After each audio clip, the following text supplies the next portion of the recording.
구약 성경 열왕기상 14장 1절에서 5절까지의 말씀을 한 절씩 교독합니다.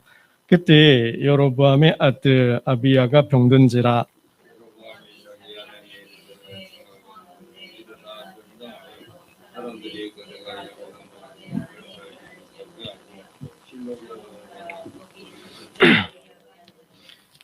이전에 내가 이 백성의 왕이 될 것을 내게 말한 사람이니라. 그대의 손에 떡 10개와 가자와 꿀 1병을 가지고 그에게로 가라. 그가 그대에게 이 아이가 어떻게 될지를 알게 하리라. 아이야의 집에 이르니 아이야는 나이가 많아 눈이 어두워 보지 못하더라. 함께 읽겠습니다. 여호와께서 아이야에게 이르시되 여로보암의 아내가 자기 아들이 병들었으므로 네게 물으러 오나니 너는 이러이러하게 대답하라. 그가 들어올 때에 다른 사람인 채 함이니라. 아멘. 영을 분별하라라는 제목으로 계속 말씀을 전하고 있습니다. 3주, 이제 오늘이 3주째가 되네요. 여러분, 우리가 영을 분별해야 되는 이유가 뭐죠? 첫 번째 이유, 적그리스도가 있다. 그죠? 자기 이단이 너무 많다라는 거예요. 자칭 하나님, 자칭 메시아, 또 하나님을 부인하는 자들이 너무 많다라는 거죠. 그리스도를 부인하는 세력들이 너무 많기 때문에 영적으로 분별해야 된다. 한번 덫에 걸리면 못 빠져나. 덫에 한번 걸리면 못 빠져나. 저들이 한번 물면 진돗개죠. 뭐 진돗개 전도법도 있는데 한번 물리면 절대로 안 놔줍니다. 그러면 이제 패가 망신하는 거죠. 몸 잃고 마음 뺏기고 몸 뺏기고 가정 뺏기고 재산도 다 뺏긴 다음에 그때서야 정신이 드는 거죠. 그때는 뭐 늦습니다. 그러하기에 영적인 분별을 해야 돼요. 사이비 이단을 분별할 수 있어야 합니다. 두 번째, 우리가 영을 분별해야 되는 이유가 뭡니까? 사단의 공격이 교묘하기 때문이에요. 사단이 어떻게 해요? 사단도 강명의 천사로 가장한다 그랬어요. 보기에는 아주 그냥 선한 사람 같아요. 법 없이도 살 것 같아요. 아주 친절하고 뭐 그냥 마음을 정신을 쏙 빼놓는 거죠. 뭐. 근데 그 사람이 어떻게 해요? 늑대의 탈을 쓴 양의 탈을 쓴 늑대인 거죠. 인면수신 같아. 그런 잘하는 거예요. 그러니까 이게 하나님의 사람이 그래서 당했잖아요. 그러니까 사단의 공격이 너무나 교묘하기 때문에 그것을 분별해낼 수 있는, 사람을 분별해내는, 이 시대를 분별해내는 그 영적인 눈이 없으면 먹히는 거예요. 당하는 거예요. 오늘 세 번째, 영을 분별하라 세 번째 시간인데요. 오늘 본문을 먼저 한번 더 보겠습니다. 1절과 2절을 봅니다. 본문의 상황을 이해하기 위해서 1절과 2절 다시 보겠습니다. 시작. 그때 여로보암의 아들 아비야가 병든지라. 여로보암이 자기 아내에게 이르되 청하건대 일어나 변장하여 사람들이 그대가 여로보암의 아내임을 알지 못하게 하고 실로로 가라. 거기 선지자 아이야가 있나니 그는 이전에 내가 이 백성의 왕이 될 것을 내게 말한 사람이니라. 그럼 본문의 상황이 뭐예요? 1절을 보니까 북이스라엘의 왕이죠. 북이스라엘 초대 왕 여로보암이 그 아들이 어때요? 병이 들었대요. 병이 들어서 어떻게 해요? 자기가 왕이 될 것이라고 예언해준 아이야를 찾아가라 그러죠. 아내를 보내서 아들이 어떻게 될 것인지 생사 여부를 묻고 있습니다. 여러분, 아들의 병이 본문의 내용으로 이렇게 상황을 미루어 짐작해 볼 때 아들의 병이 심상치 않다. 아들의 병이 중하다라는 것을 우리가 짐작해 볼 수 있습니다. 여러분, 왜 그러죠? 여러분, 아들이 병들었다고 바로 아이야에게 갔을까요? 아이야는 의사가 아니에요. 아이야는 약서도 아니에요. 아이야는 병 고치는 사람이 아니에요. 아이야는 어떤 사람이요? 선지자예요. 선지자예요. 기본적으로. 그러니까 아들이 병들었다고 아이한테 가겠어요? 바로 가겠어요? 아니죠. 감기 정도 걸렸다고 아이야 선지자한테 가겠어요? 아닌 거죠. 선지자한테 가기 전에 뭐 했을까요? 우리가 생각해 보면 여러분 12년 동안 부인과 병을 앓았던 하혈하던 여인이 있잖아요. 예수님을 찾아왔죠. 예수님을 바로 찾아왔나요? 아니에요. 성경을 보면 이렇게 기록되어 있어요. 많은 의사에게 많은 괴로움을 받았고, 많은 의사를 찾았대요. 그러니까 잘 본다, 잘 고친다, 능력 있다, 실력 있다 하는 의사는 어떻게 해요? 다 찾아가 봤다라는 거예요. 즉 명의라고 하는 사람은 다 찾아가 봤다라는 거예요. 근데 어떻게 해요? 그냥 고생만 했을 뿐이지, 병을 못 고친 거죠. 그러면서 가진 것도 허비하였으되, 뭐요? 이게 참 여러분 건강해야 돼요. 그죠? 건강하셔야 돼요. 우리가 나이가 들어갈수록, 노후가 다가올수록 이게 건강해야지. 정말 뭐 세상 사람들 말하는 것처럼 9988 123 해야지. 이게 치료비가, 병원비가 만만치 않습니다. 정말. 그러니까 나도 힘들고 자녀도 힘들고 가족도 힘들고, 그러니까 뭐 이게 내 마음대로 되는 건 아니지만, 분명 내 마음대로 되는 건 아니지만, 제가 보니까 기도로 준비해야 되고, 또 무슨 일을 어떻게 당할지 모르기 때문에 하여튼 노후 대책도 세울 수 있으면 세워놓는 것이 지혜다, 이 시대의 지혜다라는 생각도 해보게 됩니다. 아무튼 여담이고요. 이 12회 동안 혈루증을 앓던 여인이 많은 의사를 만나면서 치료를 받으면서 모든 가산을 탕진했다는 거죠.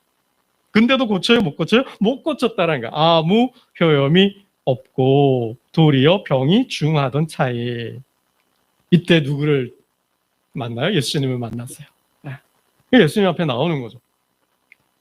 여러분, 여로보암은 왕이에요. 내 아들이 죽어가요. 왕인데 내 아들이 병에 걸렸는데 뭘 안 했겠어요. 그의 권력과 그의 재산과 그의 정보력이면, 그죠? 먼 타국에까지라도 가서 사람을, 의원을 데려오겠죠. 왔겠죠. 아마 이 상황에서 보면 여로보암은 아들을 살리기 위해서 쓸 수 있는 모든 수는 다 썼을 것이다 라는 생각을 해보게 되는 거죠. 근데도 어떻게 해요? 못 고친다는 거죠. 그러니까 마지막에 선지자를 찾아갔다라는 것은, 아비야를 찾아갔다라는 것은 그만큼 아들의 병이 중했다, 심각했다, 정말 죽음을 향해 가고 있었다라는 것을 우리가 생각해 볼 수 있습니다. 여러분, 근데 어떻게 해요? 결국 죽잖아요. 결국 죽게 되는데,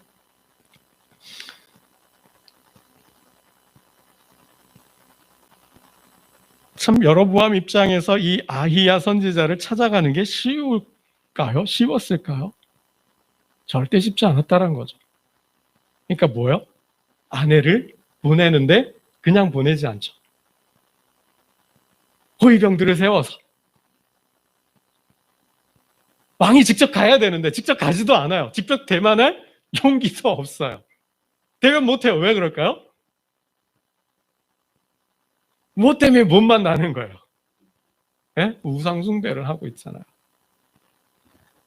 여로보암, 아히야가 여로보암을 만났을 때 솔로몬의 그 실정과 하나님께서 다윗의 나라를 심판하실 것이다, 이 나라를 쪼갤 것이다, 그래서 반을 너에게 줄 거다, 내가 다윗처럼만 통치한다면, 하나님과 약속을 지키고 하나님의 말씀대로 솔로몬이 이루지 못했던 그 나라를 네가 이룬다면 너의 나라를 영원한 나라로, 어쩌면 다윗의 나라가 무너지고 여로보암의 나라가 섰을지도 모르겠어요. 근데 어떻게 했어요? 안 지켰잖아요. 하나님을 버리고 우상을 숭배하고 백성들로 하여금 우상을 숭배하게 하는 우상화 정책을 통해서 우상의 나라를 만들어버렸잖아요. 그러니 어떻게 해요? 대면할 수 있어요? 없어요? 못해요. 못 가는 거죠. 이거는 철면피가 아니고서는, 정말 낯짝이 도통 두껍지 않고서는 못 가는 거예요. 그럼에도 불구하고, 체면 불구하고, 자신의 체면에 왕권의 해가 감에도 불구하고 간다라는 건 뭐예요? 그만큼 아들이 중하기도 했지만 아들의 병이 심각한 거죠. 여러분, 해당장 야이로가 있잖아요. 해당장 야이로가 딸이 죽어가는. 딸이 죽어가니 어떻게 예수님께 나오죠. 예수님께 나오는데 이렇게 성경은 기록하고 있어요. 예수를 보고 예수님을 만나자마자 발 앞에 와가지고 엎드렸다 그랬어요. 좀 장면이 그림이 그려지시나요? 예수님 발 앞에 그냥 부복하고 납작 엎드린 거죠. 살려주십소서. 내 딸을 살려달라는 거죠. 해당장이잖아요. 해당장들은 예수님에 대해서 반감을 갖고 있거든요.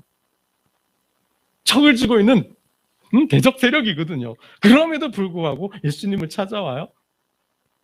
간청을 해요. 살려달라고? 여러분 이게 체면 뛰어넘는 거죠. 내 딸이 당장 죽어가고 있는데.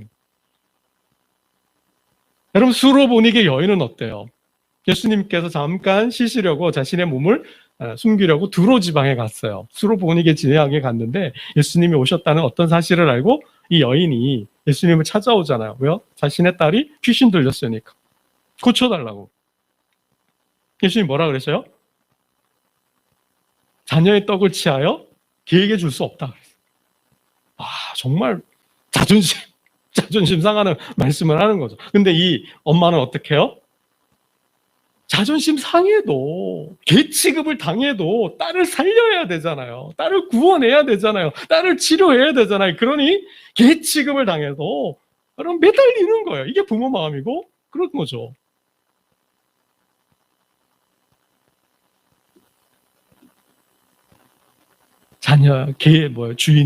개도 주인의 상에서 떨어지는 부스러기를 먹지 않습니까? 이렇게 대답을 해요.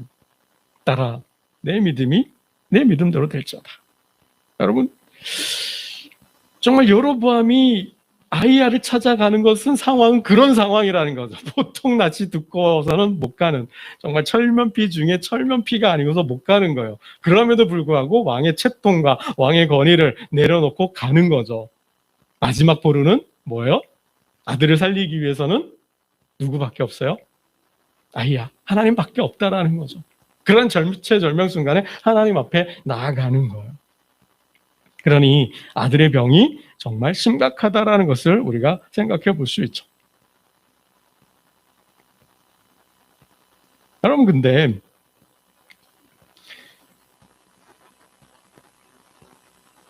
결국 아들이 죽어요. 아들이 죽어요. 여러분, 하나님께서 일러주죠. 여로보암이 아내를 보냈는데 변장해서 왔다. 그러니 이제 눈이 멀어요. 나이가 많아가지고 앞을 못 봐요. 보지 못하는데 하나님 말씀을 주시는 거예요. 여로보암이 아내가 찾아올 것이다. 그럼 너는 이렇게 말해라는 거죠. 결국 아들이 죽을 것이라는 거예요. 예. 여러분 우리 17절, 18절 말씀을 함께 보겠습니다. 17절, 18절 말씀을 함께 봅니다. 17절, 18절입니다. 시작. 여로보암의 아내가 일어나 디르사로 돌아가서 집 문지방에 이를 때에 그 아이가 죽은지라. 온 이스라엘이 그를 장사하고 그를 위하여 슬퍼하니 여호와께서 그의 종 선지자 아이야를 통하여 하신 말씀과 같이 되었더라. 아멘. 여러분, 여로보암의 아들이 죽었는데 정말 그냥 단순히 병이 들어서 병을 이기지 못해서 고치지 못해서 죽었을까요? 자연사. 그러니까 병으로 인해서 자연스럽게 죽었냐라는 거죠. 그렇지 않다라는 거죠. 이 아들의 죽음은 어떤 죽음이에요? 여로보암과 그의 집안에 대한 심판의 말씀인 거죠. 심판의 징조라는 거죠. 여로보암인가 그의 나라와 그의 백성들이 여로보암에 속했던 자, 여로보암을 따르는 자들은 다 어떻게 해요? 이 아이와 같이 죽는다라는 것을 하나님께서 말씀하시는 거죠. 여러분, 하나님께로부터 시작된 징계, 벌, 병이라면 고칠 수 있어요? 못 고쳐요? 절대 못 고치는 거죠. 하나님께서 하신 일은 그 누구도 막을 수 없고 그 누구도 저해할 수 없다라는 거예요. 어떻게 해야 돼요? 돌이켜야 되는 거죠. 돌이켜야 되는 거죠. 여러분, 여기서 우리가 질문을 던져봐야 돼요. 하나님의 도움으로 왕이 됐잖아요. 하나님의 역사로 왕이 됐잖아요.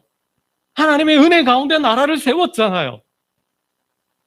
그런데 어떻게 여로보암은 점점점 더 타락해가고 하나님을 떠나고 우상의 나라를 세울 수 있느냐라는 거죠. 여러분, 오늘 2절 본문의 2절을 보면 아이야가 어디에 있는지도 알아요. 실로에 있다라는 것도 알아요. 그리고 또 아내한테 뭐라 그래요? 그를 통해서 하나님이 예언을 받았다 그러잖아요. 그를 통해서 내가 왕이 될 것을 알았어요. 하나님을 모르는 사람이 아니에요. 하나님을 알아요. 하나님도 경험했어요. 예언도 받고 기적도 경험했어요. 하나님의 도움으로 나라도 세웠어요.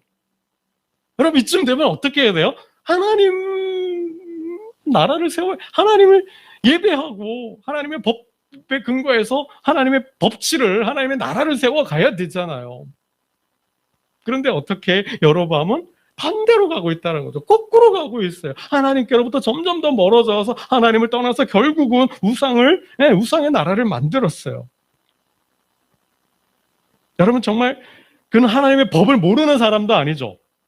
하나님의 법을 너무 잘 알아요. 너무 잘 알아요. 그래, 법을 다 뜯어 고치잖아요. 새로운 종교를 만들잖아요.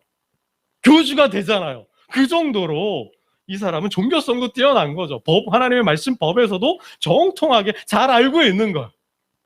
그런데도 그는, 여로보암은 이렇게 타락해 가고 있다는 거죠. 여러분, 그가 솔로몬의 신하였잖아요. 어떻게 하나님께서 솔로몬에게 복을 주셔서 이스라엘이 강성대국이 됐는지, 또 그 나라에서 솔로몬과 함께 통치를 했잖아요. 하나님 나라의 모습도 보았잖아요. 그러함에도 불구하고 여로보암은 하나님을 떠나서 우상의 나라를 만들었다는 거죠. 여러분, 도대체 우리는 이 대목을 어떻게 생각해야 되느냐라는 거죠. 여러분, 도대체 무엇이 문제일까요? 여로보암 왕에게 있어서 문제가 무엇일까요? 무엇이 도대체 여로보암으로 하여금 이렇게 타락하고 하나님 앞에 범죄하는 사람이 되게 만들었을까라는 거죠. 여러분, 영성을 잃어버리면 사람이 확 돌변하는 거예요. 순식간에. 사람 변하는 거 우습다라는 거죠. 돌변하는 거, 뒤통수 막는 거, 믿는 도끼에 발등 찍힌다고 뒤통수 막는 거, 뭐 하루아침에 어떻게 될지 모르는 거죠. 그래도 교회 다니는 사람이 좀 나은 거예요. 그래도 예수쟁이가 좀 나은 거죠. 그래도 잡사라 그래도 집사, 장로, 목사가 그래도 좀 나은 거죠. 물론 도덕적, 윤리적으로 교회 다니는 사람보다 더 탁월한 도덕성을 가지고 있는 사람도 분명 있을 거예요. 여러분, 하나님과 교통이 끊어지면 사람은 그렇게 돌변해요. 다시 과거로 돌아가요. 이 회귀 본능이 있어요. 어느 순간에서부터 자기 점검이 안 돼서, 자기 성찰이 안 돼서 하나님과 이 영적인 교제가 끊어지면, 영성을 그래서 잃어버리면 그 사람은 그렇게 변해가는 거예요. 내가 죽는지도 모르고. 여러분, 이런 사람을 이렇게 비유할 수 있죠. 여러분, 비커 있잖아. 애들 실험용, 과학실에 있는 실험용 비커 속 개구리. 똑같은 거죠. 그 비커에 개구리 놓고 알코올 램프로 이렇게 한번 끓여보는 거죠. 그리고 죽어가는 거예요. 비커 속 개구리처럼. 자기가 죽는지도 처음에 따뜻해지니까 좋잖아요. 그러다 어느 순간 죽는 거죠. 익어서 죽는 거죠. 여러분, 이 인생이 그렇다. 하나님을 떠나서 살아가는 인생은 그렇게 서서히 자신이 죽어가고 있는지를, 하나님의 심판의 저주의 가운데서 멸망당하고 있는 걸 모르는 거죠. 영성이 없으면, 자신의 삶을 바라보는 그 지혜가 없으면. 여러분, 문학에서 인간이란 존재를 어떻게 표현하는가? 언젠가도 한번 말씀을 드렸는데, 지나가던 나그네가 사자를 만났어요. 걸음 하나 살려라 그래가지고 사자를 피하기 위해서 우물가로 뛰어들었어요. 근데 우물 밑에는 뭐가 있어요? 독사들이 우글우글거리고 있는 거예요. 그나마 두레박이 있어서 두레박에 밧줄을 딱 붙들고 있는데, 그 밧줄 위에서는 누가 있어요? 쥐들이 그냥 그 밧줄을 갉아먹고 있는 거예요. 그런데 마침 꿀이 그 밧줄을 타고 흘러내려오는 거예요. 그 꿀을 받아 먹으면서 우물 속에 있는 나그네와 같은 거죠. 밖에는 사자가 있어요. 나가지도 못해요. 우물 안에는 내려가지도 못해. 독사들이 우글거려요. 두레박을 끈을 붙들고 살아는 있지만은 지가 밧줄을 갉아먹고 있어요. 자신이 죽음에 처한 상황인데 내가 죽는 줄도 모르고 달콤한 꿀에 빠져서 있는 모습이 우리는 인생일 수 있다는 거죠. 여러분, 본문 속에 여로보암이 그렇다라는 거예요. 영성을 잃어버린 자, 하나님과의 관계와 교제가 끊어진 자는 그러한 인생을 비커 속 개구리처럼 자신이 죽는지도 모르고 달콤한 꿀에 환상에 빠져서 그렇게 살아가고 있는 사람과 똑같다라는 거죠.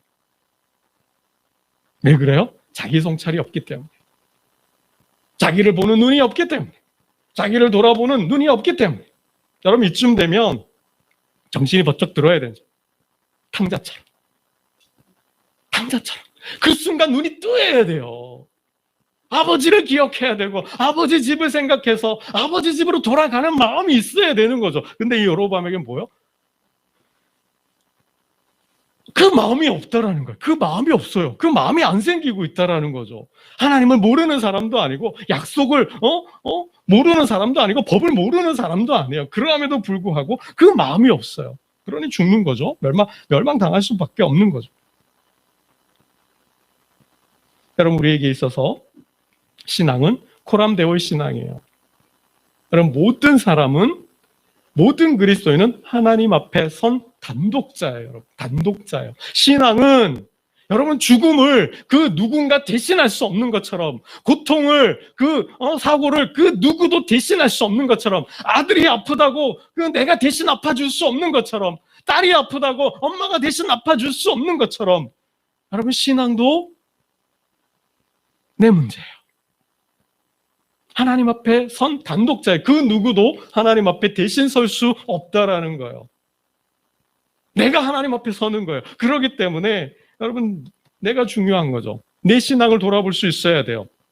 코람데오의 신앙이죠. 하나님 앞에서의 신앙이에요. 하나님은 그 신앙을 보시는 거죠. 그 신앙을 보시는 거예요, 여러분. 요셉. 하나님께서 보고 있다라는 거죠. 지금 이 순간 아무도 보는 이가 없지만, 아무도 모르지만 하나님은 보고 계시고, 그러하기에 나는 죄를 지을 수 없다라는 거죠. 여러분, 이 신앙을 갖지 않은 이상은 여러분, 우리가 끝까지 이 믿음의 여정을 완주할 수 없다라는 거예요. 여러분, 그래서 늘 우리는 질문을 던져야 되죠. 모든 성도는 신학자가 되어야 된다 말씀드렸어요. 예수님이라면 지금 어떻게 하실까? 주님이시라면 어떻게 하실까? 여러분, 그 질문을 던지고 주님의 입장에서 나를, 상황을, 교회를 보고 통찰을, 지혜를 얻을 수 있어야 한다는 게, 그게 그리스도 안에 있는 자예요. 그리스도 안에는 뭐예요? 세상을 뛰어넘는 지혜가 있다 그러잖아요. 지혜의 보고잖아요. 예수님은 지혜의 보고잖아요. 닫혀있는 모든 인생의 문을 여는 만능 열쇠와 같은 존재이잖아요. 그 주님과의 깊은 교제 속에서 우리가 물어야 되는 거죠. 주님이라면 어떻게 하실까? 기도죠. 주님, 내 상황을 아뢰고 내 처한 상황을 말씀드리고, 주님, 제가 어떻게 해야 합니까? 주님이시라면 어떻게 하시겠습니까? 여러분, 대화죠. 그렇게 물을 때 주님 뭐예요? 주시는 통찰이 온다라는 거예요. 여러분, 성도가, 하나님의 백성이 하나님 앞에서 자신을 성찰하는 시간이 없다면 그 인생은 죽은 인생이에요. 사망의 그늘에 앉아서 결국 죽을 수밖에 없는 인생이 되는 거죠. 자기 멋대로, 자기 마음대로, 여로보암처럼 알면서도. 여러분, 이게 참 희한한 거죠. 이게 참 희한한 거예요. 모르는 사람 같으면 몰라서 그랬다 그래요. 그렇죠? 모르는 사람 같으면 몰라서 그렇다 그래. 이해가 가요. 근데 이 사람은 약속도 받았고 하나님의 경험도 했고 법도 너무나 잘 알죠. 하나님도 너무나 잘 알아요. 그런데 하나님께 묻지 않고 하나님의 말씀에 반해서 살고 있다라는 거죠.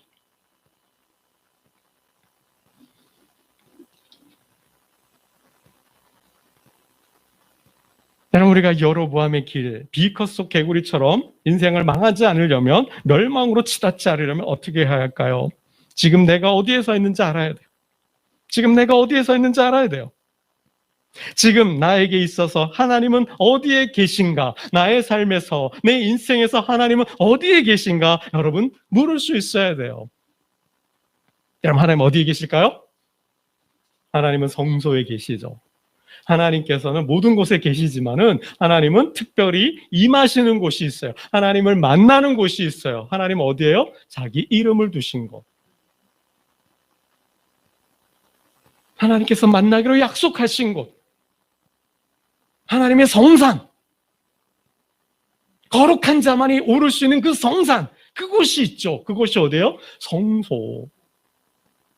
여러분, 저와 여러분의 삶이, 저와 여러분의 몸이 하나님의 집이 되어야 한다는 거죠. 그 마음에 시온의 대로가 있는 자, 그 마음에 성막, 성전이 있는 자. 여러분, 우리의 몸은 뭐라 그래요? 사도 바울은 성령의 전이라 그랬죠. 성령이 거하는 성전이라 그랬어요. 그래서 너희 몸을 거룩하게 하나님께 드려라. 여러분, 교회는 뭐예요? 주님의 몸이라 그랬잖아요. 성도는 주님의 지체이기에 교회는 주님의 몸이라 그랬죠. 저와 여러분은 뭐예요? 주님의 몸이에요. 성령이 거하는 전이에요. 하나님의 성전이에요. 그렇죠? 그렇다면 내 마음에 성전이 있을 때 우리는 그 성전으로 나아가서 모세가 삶이 어렵고 힘들고 괴롭고 버거울 때마다 성막을 치고 하나님 앞에 나아갔던 것처럼 우리의 마음의 성소에 정말 계신 그 하나님 앞에 나아가야 되는 거죠. 여러분, 그래서 내가 어디에 있는지 여러분 보셔야 돼요. 하나님 계신 곳으로 나아가야 되는 거죠. 내 안에 성막이 있다면 기도하겠죠. 내가 성막 밖에 있는지, 성전 안에 있는지, 여러분 이것부터 분간을 해야 되는 거죠. 가장 근본적으로 뭐예요? 내 안에 성전이 있는가? 하나님이 계신가? 성전이 있다면 하나님이 계시겠죠. 내 모든 삶에 문제가 생겼어요. 고난이, 어려움이 찾아왔어요. 성전이 있는 자는 하나님 앞에 나아갈 거예요. 교회로 오든 아니면 그의 집에서 말씀을 펴든 아니면 기도의 장막을 피고 기도로 하나님 앞에 나아가든 성막으로, 하나님 계신 성막으로 나아갈 거예요. 그렇죠? 그 다음에 뭐예요? 나를 보겠죠. 성막 바깥에 있으면 성막 안으로 들어와야 되겠죠. 마당, 그죠? 성막 안으로 들어와야 돼요. 그리고 성소 안으로 들어가야 되죠. 성소 안으로는 어떻게 들어가요? 나를 죽이지 않으면, 그 번제단에서 나를 조각내서 하나님 앞에 드리지 않으면, 번제로 드리지 않으면 못 들어가요. 나를 죽여야 돼요. 그리고 뭐 해야 돼요? 씻어야 돼요. 손을 씻고 발을 씻고 몸을 씻어야 돼요. 마치 주님이 제자들의 발을 씻겨준 것처럼 제사로 나를 죽이고 그리고 물두멍에서 나를 씻고 그리고 난 다음에 성소로 들어가는 거죠. 여러분, 성소에 뭐가 있어요? 북쪽으로는 진설병이 있고 떡상이 있고 남쪽으로는 뭐가 있어요? 촛대가 있잖아요. 이게 뭐예요? 주님의 떡은 주님을 상징하죠. 말씀을 상징해요. 빛은 뭐예요? 성령, 조명이죠. 비춰주는 성령을 의미해요. 그리고 분향단이 있잖아요. 지성소로 들어가는 앞에 분향단이 있죠. 분향단은 뭐예요? 기도죠. 그러니까 뭐예요? 하나님 계신 곳은 성소에서도 성소 중에 성소인 지성소에 계시니 그 지성소에는 어떻게 들어가요? 말씀과 성령과 기도가 하나가 될 때 들어갈 수 있는 거죠. 성소에 들어왔는데 말씀이 없어요? 기도가 없어요? 성령이 없어요? 그러면 지성소 안으로 못 들어가는 거죠. 그래서 말씀과 성령과 기도가 충만해서 하나가 될 때에 우리는 비로소 지성소 안으로 들어갈 수 있는, 아니면 죽는 거거든요. 아니면 죽는 거죠. 여러분, 그래서 하나님 앞에서 나를 성찰해야 돼요. 성막을 피고 장막을 치고 그 장막으로 들어가서 하나님께 부복하고 예수님 앞에 부복하여 엎드렸던 것처럼 체면 내려놓고 자존심 내려놓고 왕권을 내려놓고 채통을 내려놓고 그렇게 하나님 앞에 엎드리고 부복해서, 그죠? 나아갈 때 하나님은 말씀해 주신다는, 이 삶이 없으면 왕이 아니고 대통령이고 뭐가 됐든 간에 망할 수밖에 없는 거죠. 여러분, 그리고 나서야 우리는 싸울 수 있는, 사단과 싸울 수 있는 영역을 통해서, 영적인 분별력을 통해서 사단과 싸울 수 있는 영적인 힘을 기르게 됩니다. 시간이 많이 갔네요. 여러분, 영적인 힘은, 파워는 어떻게 기를 수 있을까요? 다음에 또 말씀을 드리도록 하겠습니다. 어쨌든 간에 어렵고 힘들고 괴롭고 버거울 때 장막을 치고 하나님 계신 곳으로 나아가서 하나님의 지혜로 영적인 분별력을, 사단의 공격을 분별함으로 하나님 주신 가정과 일터와 또 섬기는 교회와 또 하나님의 사명을 넉넉히 너끈히 감당하는 저와 여러분 되시기를 주님의 이름으로 축복합니다. 기도드리겠습니다. 하나님 아버지 감사합니다. 우리에게 영을 분별하는 영적인 분별력을 더하여 주옵소서. 정말 사단, 살비, 이단 세력이 너무나 많고 적그리스도가 너무나 많이 일어났습니다. 극명한 천사를 가장한 사람들이 너무나 많습니다. 우는 사자와 같이 다니며 우리를 삼키려고 합니다. 하나님 앞에서 선 단독자로서 정말 코람데오의 신앙으로 성막을 치고 하나님 앞에 나아갈 때 정말 영적인 분별력과 저들과 맞짱 떠서 싸워 승리하는 영적인 파워를 더하여 주시옵소서.